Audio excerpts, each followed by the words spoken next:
Capitalism, Socialism, as well as mixed economies, are three different economic systems that have distinct characteristics, advantages and disadvantages. In this video, we will discuss each of these economic systems by defining each of them, as well as discuss the characteristics, advantages and disadvantages of capitalist, socialist, and mixed economies. So, without wasting any more time, let us get into today's video. Let's start by defining each of these economic systems. Starting with a capitalist economic system. A capitalist economic system is an economic system characterized by private or corporate ownership of capital goods. It's also an economic system where investments are determined by a private choice, and where prices, production, and distribution of goods are determined primarily by competition in a free market. Essentially, capitalism, as it is often referred to, is an economic and political system in which property, business and industry are controlled by private owners rather than the state in order to make profits. Socialism, which entered the English lexicon around 1830, has taken on several different meanings. Next up, we'll define what a socialist economic system is. A socialist economic system is any economic or political system where the state owns and controls major parts of the economy, including strategic enterprises, as well as important methods of production. Socialism also refers to a system of social organization in which private property and income distribution are subject to social control. But the conception of this control varies, and the term has been interpreted in varying ways, from statist to libertarian, from Marxist to liberal. Next up, we'll discuss the meaning of a mixed economic system. A mixed economy is a system that combines aspects of capitalism and socialism. A mixed economic system protects private property and allows a degree of economic freedom in the use of capital, but also allows governments to intervene in economic activities to achieve social ends. In most mixed economies, private ownership of the means of production is maintained, while the government intervenes through regulation and some form of oversight. In the next section, we'll discuss advantages and disadvantages of capitalist, socialist, and mixed economies. But before we get into that, we'd like to say, welcome back to our channel, proudly brought to you by Kano Consultants, for professional advice you can trust. Now, let's get back to today's video. So, what are the advantages and disadvantages of capitalist, socialist, and mixed economies? Starting with advantages and disadvantages of a capitalist economic system. Some of the advantages of capitalism are that it rewards and incentivizes the private sector. It helps the country to grow and boom faster than other economic systems. It fosters the optimum use of each and every resource in the economy. It creates competition, thereby offering more choices in terms of products and services for consumers. It fosters innovation and efficiency as compared to a socialist economy, and lastly, it allows for economic freedom and growth.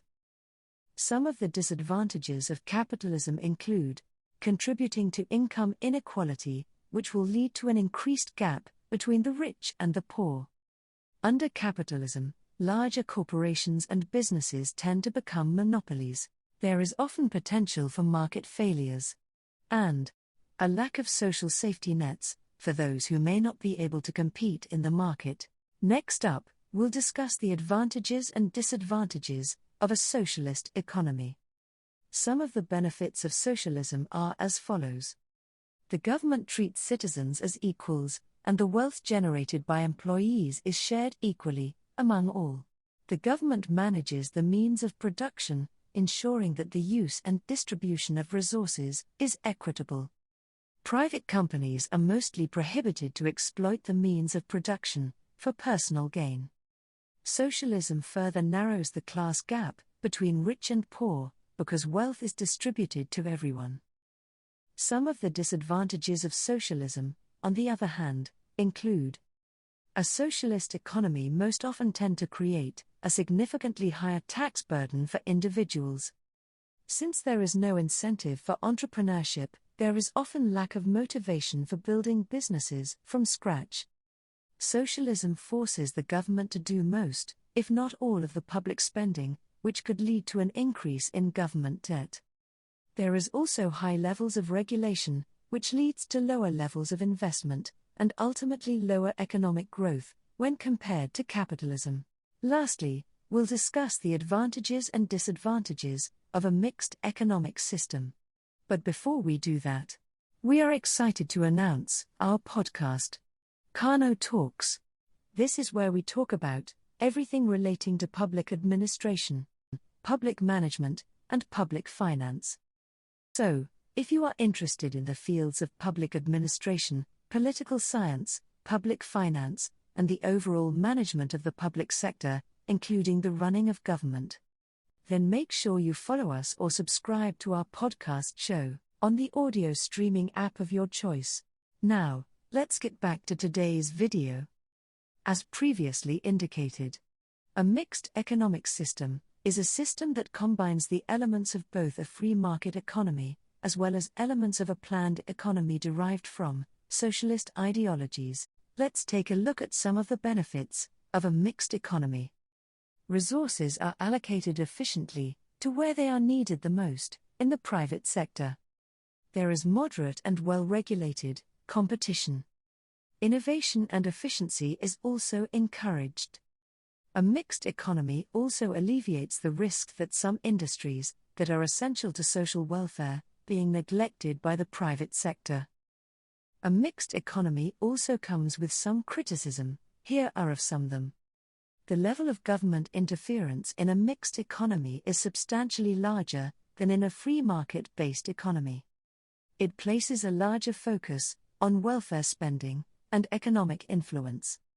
A mixed economy contains government intervention, which might include taking over or dominating a market sector on occasion. Even though a mixed economy generates some useful rules, such as antitrust laws, it also generates a fair proportion of undesirable ones. There may be a tendency for government to overextend its role in a mixed economy, leading to crowding out of the private sector and a decrease in efficiency. Political pressure may also lead to inefficient allocation of resources in a mixed economy, because government decision-making may be influenced by non-economic factors. In conclusion, we explore which one of these economic systems is the best. There is no one-size-fits-all answer to which economic system works best. The most successful economic system depends on the specific circumstances and needs of a country or society. For example, a country with a small population and an abundance of natural resources may benefit more from a capitalist economy, while a country with a larger population and higher levels of inequality may benefit more from a mixed economy. It is therefore essential that each government carefully consider the advantages and disadvantages of each economic system, and to find the right balance that promotes economic growth, social welfare, and stability. We've come to the end of this video on the various economic systems. So, thank you for watching. Please take time to check out our other videos on public administration and public finance under this channel, where we discuss various topics relating to public administration, public finance, public management, as well as the management of the public sector, including the running of government. And don't forget to like this video and subscribe to our channel for more content. And remember to turn on the notification button on your phone to make sure that you don't miss out when we post new videos. You can also connect with us by following us on social media at ConsultKano, and continue the conversation by leaving us a comment or tagging us on social media using the hashtag ConsultKano. Thank you again for watching. Join us again next time for another video. Until then, check out these other videos. Kano Consultants. For professional advice you can trust.